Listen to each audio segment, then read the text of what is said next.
It's 9 p.m. in RTD. It's time to English New Edition for tonight headlines. We have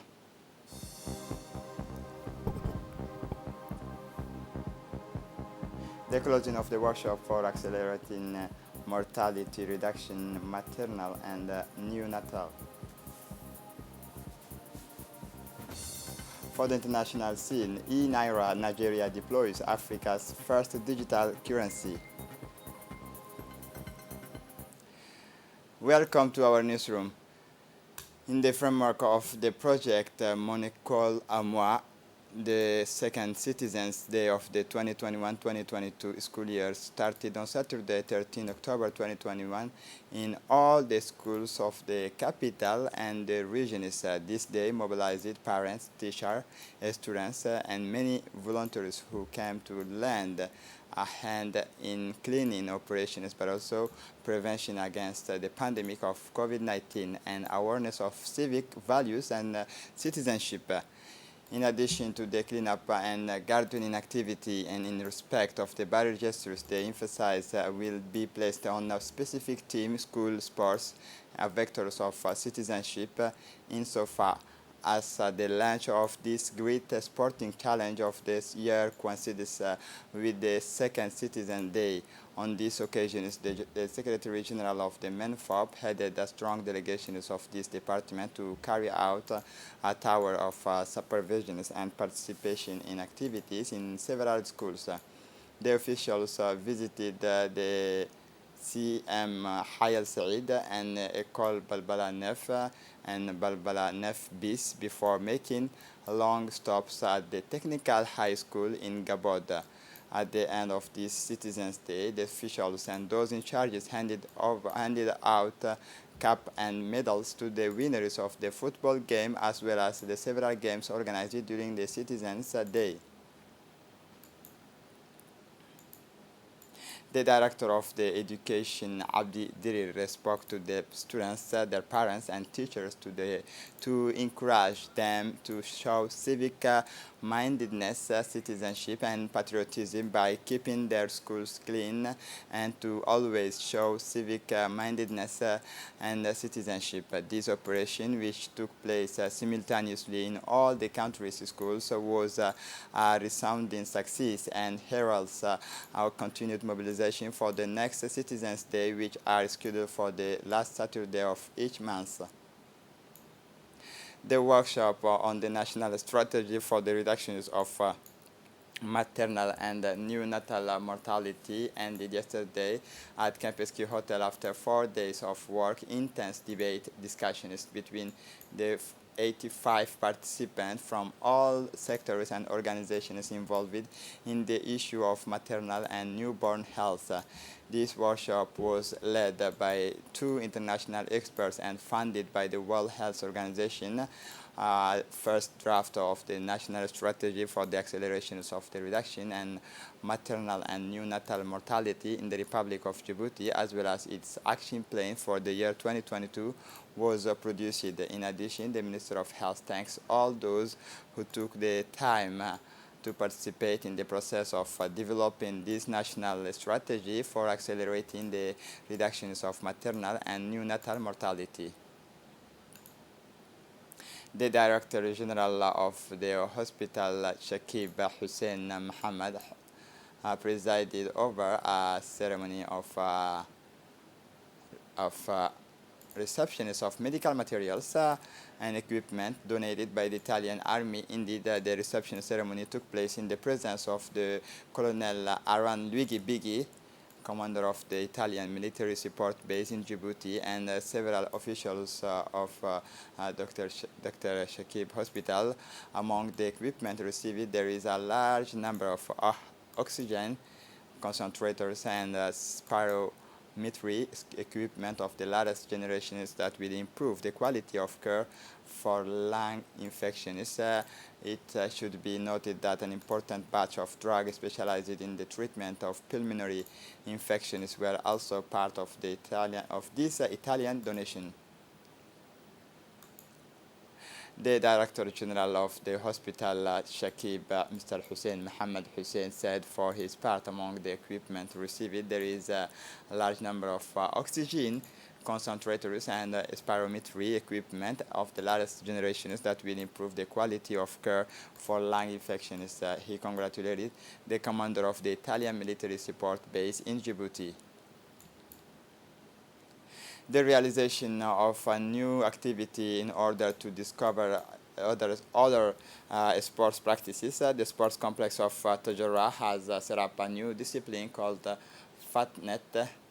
This is an original activity that the youth has discovered through the staff of the complex, animated by the brilliant sports animator Ahmed Urbiso, who never stops innovating different activity.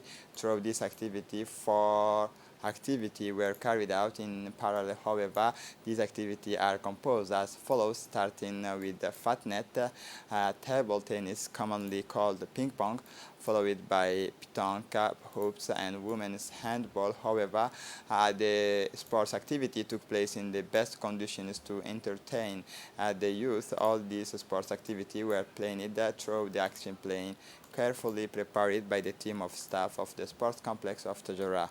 The launch of this activity is perfectly in line with the roadmap drawn up by the Secretary of State in charge of sports, His Excellency Hassan Mohammed Kamil.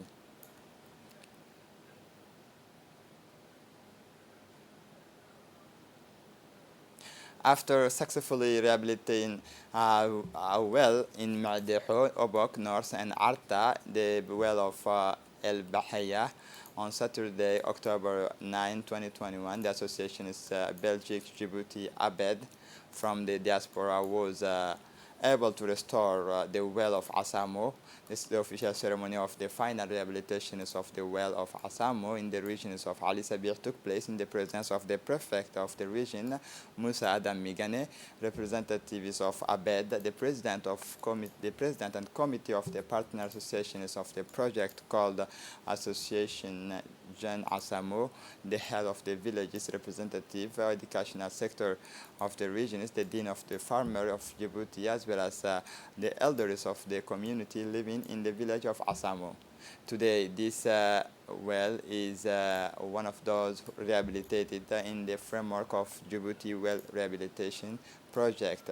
A submersible water pump has been installed to facilitate the drawing of water. It is robust and easy to use. Outdoor facilities have also been built to ensure the safety and cleanliness of the infrastructure. As usual, every 2 years, the Transport Union of Tricors, buses, and minibuses in the region of Tehel organized yesterday morning, Friday 29 October 2021, the elections for their head of the union after the end of the previous mandate. In this regard, two candidates were listed between the outgoing President Abdou Saboudo Mohammed and Mr. Ali Ibrahim.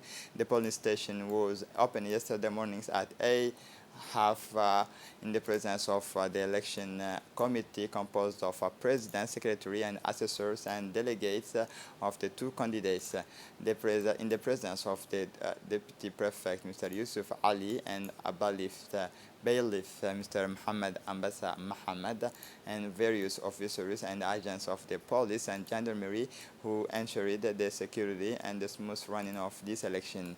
A total of 137 voters were registered on the lists to decide between the candidates. The election is closed at about 4 p.m. in the afternoon, followed by the counting of the vote, the results of which were displayed as follows.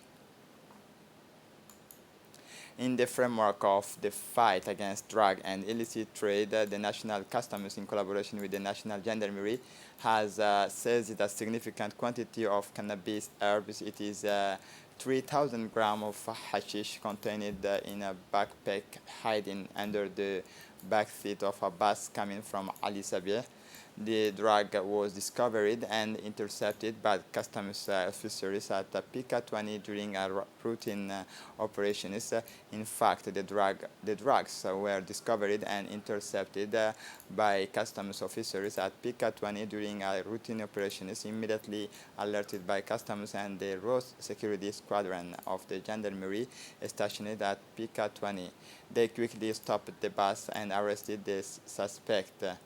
it in view of the modus operandi of the smugglers who prefer to sell hashish in small quantities. The recent catch is probably the superficial elements of a much larger operation, of which it is part customs officers and gendarmes have doubled their efforts and vigilance, carrying out thorough searches of the road traffic heading for the capital. It is with great sadness that we announce the death of the late Jama Arita Ali yesterday in Djibouti. The deceased was born in Djibouti in 1932, in particular in the locality of Shebele, and left behind him a boy, 2 girls, and 5 small children. We pray the good God to welcome him in his eternal paradise. Inna lillahi wa inna ilayhi raji'un. For the international scene, all is set for the upcoming COP26 climate talks in Glasgow, UK, which will take place between 31 October and 12 November. African leaders are expected to use the summit to demand that rich countries set up their commitment to climate finance.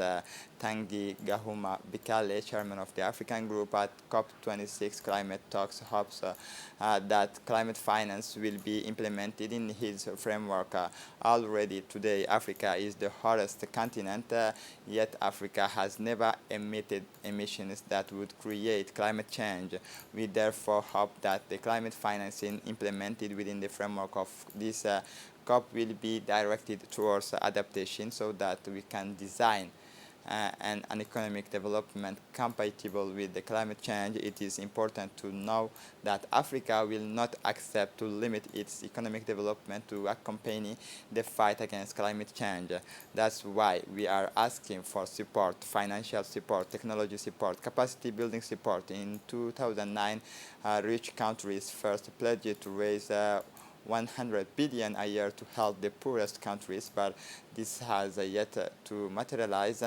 The basis for negotiations at the upcoming talks in Glasgow.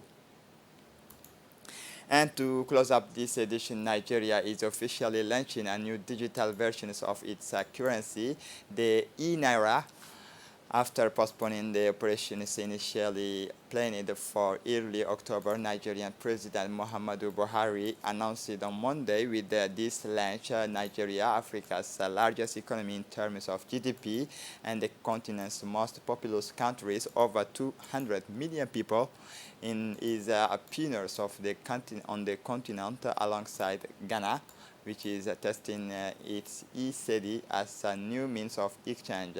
Since September, we have become the first country in Africa and one of the first in the world to have introduced a digital currency for our citizens. Buhari said, the president said, the new digital currency would improve cross-border trade, financial inclusion, and of the people outside the formal economy, and increase remittances. Originally scheduled for October 1st, the launch of the e-Naira was delayed by the central bank, citing the country's independence anniversary celebrations. Cryptocurrency are widely used in Nigeria, which is 2020 will be ranked as the third largest users of virtual currency in the world after the US and Russia, according to studies by a specialist research firm Statista. With the cryptocurrencies, Nigerians are mainly seeking to escape the steady depreciations of the Naira in recent years. They also make it easier for them to receive money from diaspora or move their savings out of the country. This is it for the news. Thanks for watching us. Have a good evening.